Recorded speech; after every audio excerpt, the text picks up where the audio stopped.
Who else fully believes that reading books in the summer is just superior? Laying out and tanning, reading a book.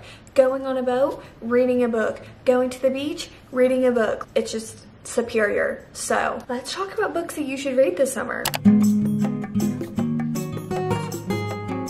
Hello, welcome to another video.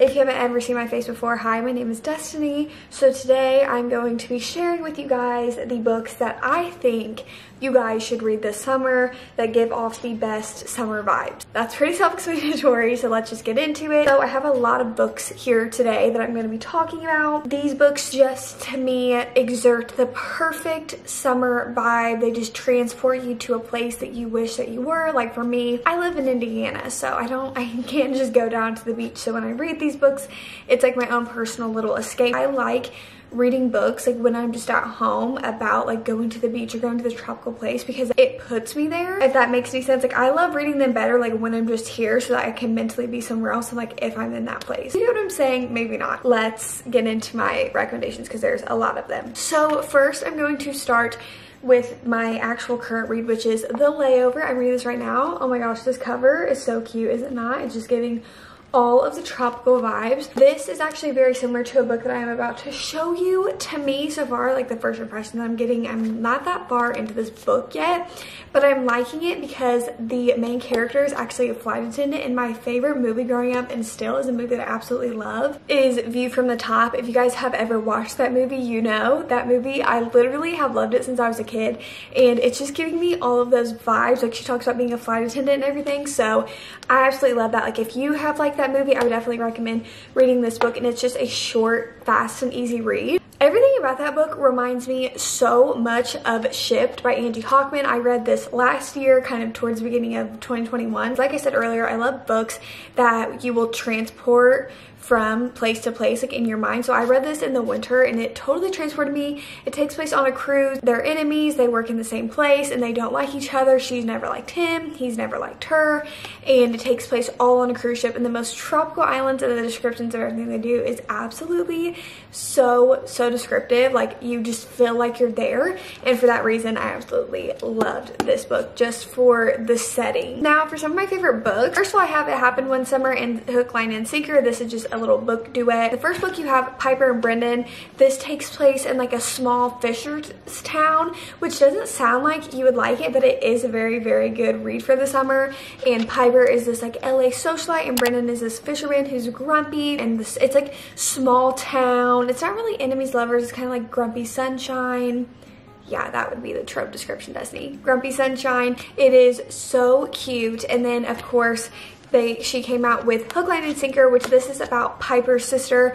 So you kind of already know the whole entire backstory right when you go into it. So you just go straight back into the story, which I really like. Like I said, it takes place in a fisher's town, and you kind of have siblings and the whole entire dynamic with that. And there's other things that you find out along the way. I personally liked Hook, Line, and Sinker more than It Happened One Summer because I liked the couple more in this. I liked that Fox had some depth to him. I mean, Brendan had some depth to him too, but I just like this book a little bit better. Of course, if I am talking about my favorite books of all time, I have to talk about one of my favorite authors of all time, which is none other than Miss Emily Henry. Oh my gosh, guys, if you have not yet read a single Emily Henry book, I want to ask what you're doing. Literally go and pick up an Emily Henry book right now. The book that I would recommend the most from Emily Henry and that you should start with is most definitely Beach Read by Emily Henry. This is one of my favorite books ever, like just top tier favorite books of all time. I absolutely love January and Guess. It takes place at a lake. They each have their own lake house. They're neighbors, and they actually didn't get along too well in college. They're both writers and authors, and they're both facing writer's block. I love reading about authors, and like they're both authors. Or if they're in like the publishing industry, like I absolutely love it. And this one is one of my personal favorites. Gus is just top tier book boyfriend for me. He just holds a special place in my heart. So I would definitely tell you guys to read this one first. If you haven't read an Emily Henry, please go and pick this up. My second one that I recommend to you guys for Emily Henry would be Book Lovers. This is her new release. She just released it last month, and I absolutely fell in love with it. I love Harley Lastra. Him and Gus are like this. I absolutely love it. The banter in this book is top tier. This also takes place in more of a small town, but I read this when I was at the beach and loved every single second of it. Like I said, it takes place in a small town. They're both in the publishing industry. A big part of it takes place in New York as well, which I also love because I love New York. And she is this like really strong and independent woman, which I always love reading about, and she is so unapologetic about it. And he's also in the publishing industry. They're both kind of big deals around there, and they're both super strong characters on their own, and their banter together is awesome. So please, if you haven't yet, pick this up. I'm telling you guys. I would also recommend People We Meet on Vacation. It's just personally my least favorite book from Emily Henry, but that doesn't mean that it's not good. I still thoroughly enjoyed reading this, and Emily Henry's covers just don't they give you all the tropical vibes. This one genuinely does take place over very many summers and them going to tropical destinations. It's a then now plot point, so you get to see the past and you get to see the present and why they're not that close anymore. So if you like that sort of thing, definitely pick up People We Meet on Vacation. Next we have none other than Elin Hilderbrand's 28 Summers.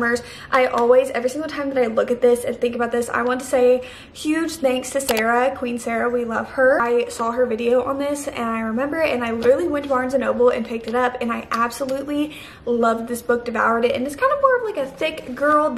All of Elin Hilderbrand's books, or very much most of them, take place on Nantucket, and it's just like quaint little beach town, and this takes place over 28 summers, but it never feels repetitive and boring. You get every single person's point of view. Like, I'm talking about every single person. It's kind of like a third person point of view, so you're getting their point of view but told from third person, and so you basically just get to hear about everybody and what their thoughts are and everything. But of course you have two main characters, which are Mallory and Jake, and it's just kind of how their lives have always corresponded and how they spend 1 week of every single summer together, and I just loved this book. Of course we have Book Talk classic, The Unhoneymooners. Listen, this book isn't like the absolute mind-blown best book of all time, but it takes place in Hawaii. Like, are you kidding me? It takes place in Hawaii. Don't tell you anything else if I do. The banter in this book is absolutely top tier. I absolutely love the setting of this book, all the stuff that happens. The only thing that I would say is that the last part of the book, a lot of people don't like the route that it goes. It kind of takes this,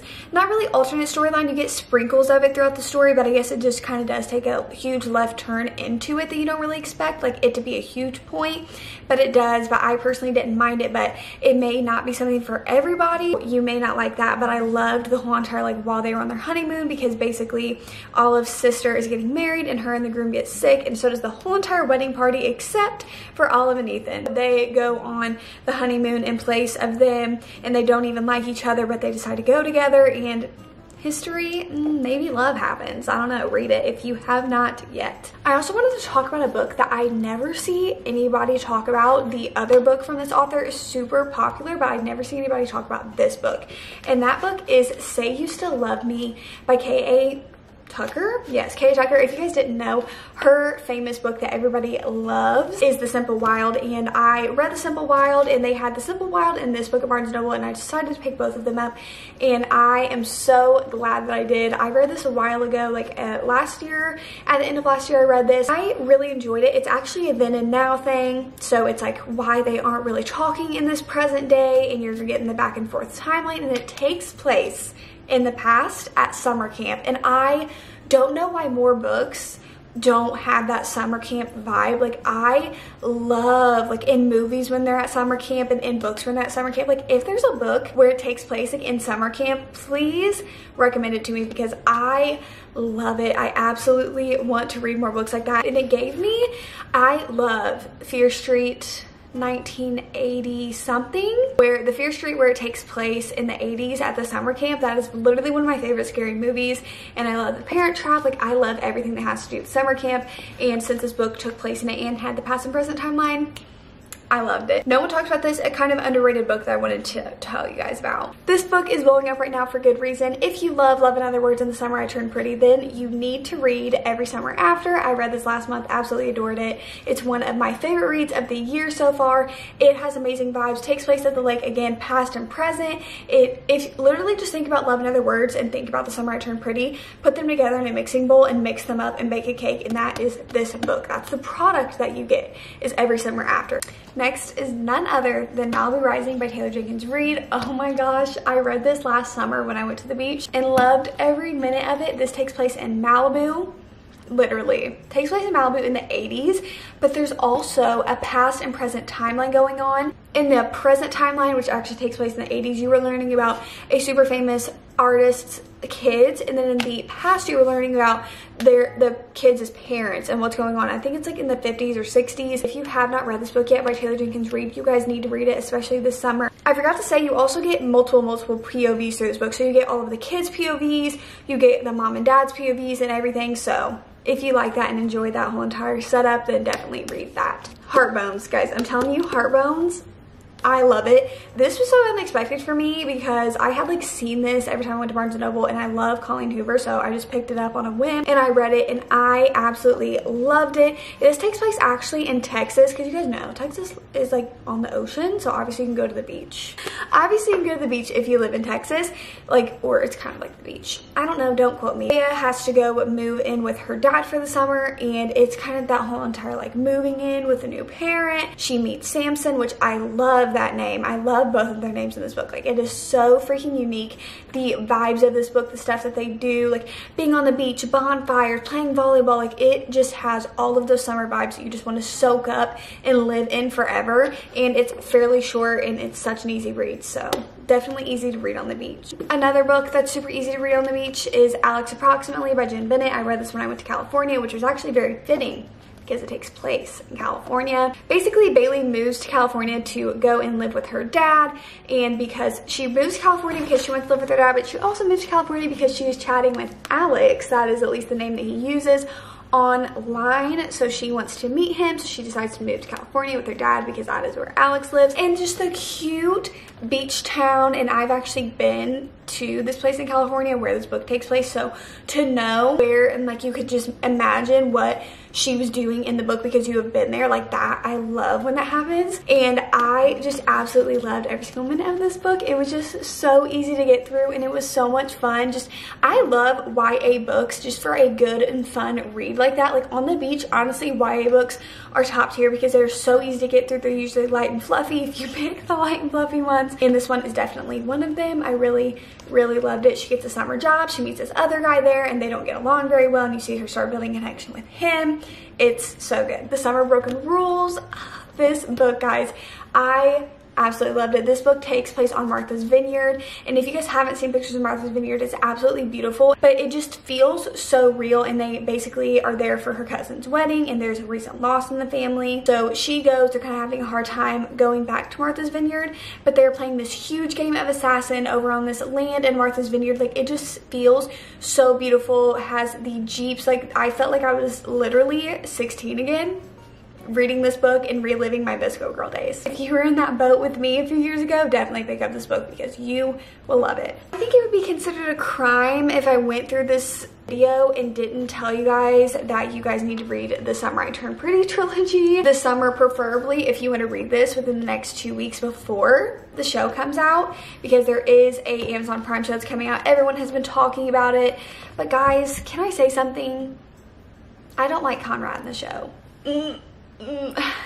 How am I gonna lean more towards Conrad? I didn't really ship any of them. How am I gonna lean more towards Conrad and then Jeremiah in the show is better than Conrad?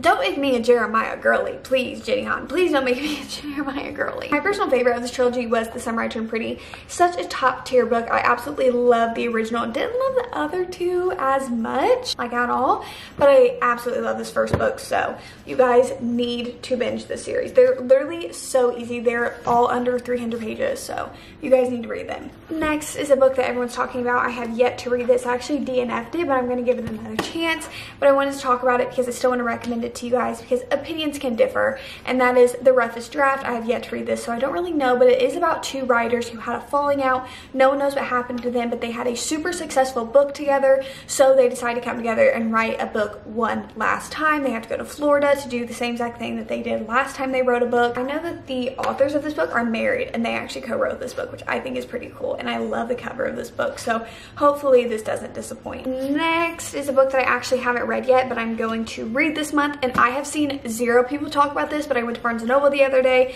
and I saw this sitting on the shelf and I was like, that is one of the most adorable covers ever. Have to read it. Flipped over the back and I was like, oh my gosh, I have to. That is none other than Float. This is actually a Wattpad published book because Wattpad basically has its own publishing company where it publishes books. So this one is actually a Wattpad published book, which I feel like will be pretty interesting to read, like an actual Wattpad published book. How many times am I going to say that in a matter of a minute? Who knows? But this is Float. Look at how cute this cover is.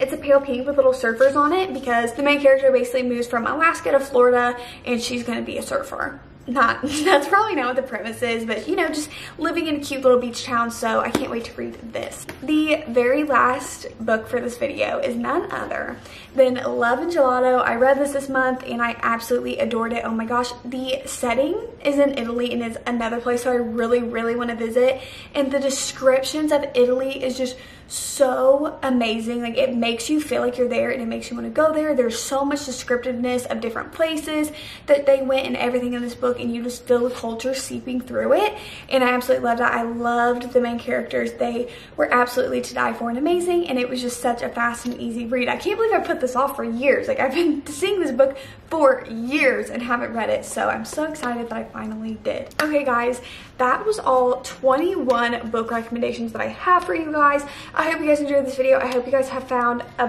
bunch of book reads that you guys need to read this summer, and I hope you guys enjoy them just as much as I did and feel that tropical beach vibe. I wish you guys a very happy summer of reading. So that is it for today's video. You guys know what to do. Like, comment, subscribe, all that YouTube stuff that you guys know how to do. As always, love and appreciate every single each and last one of you, and I will see you guys when I see ya. Peace.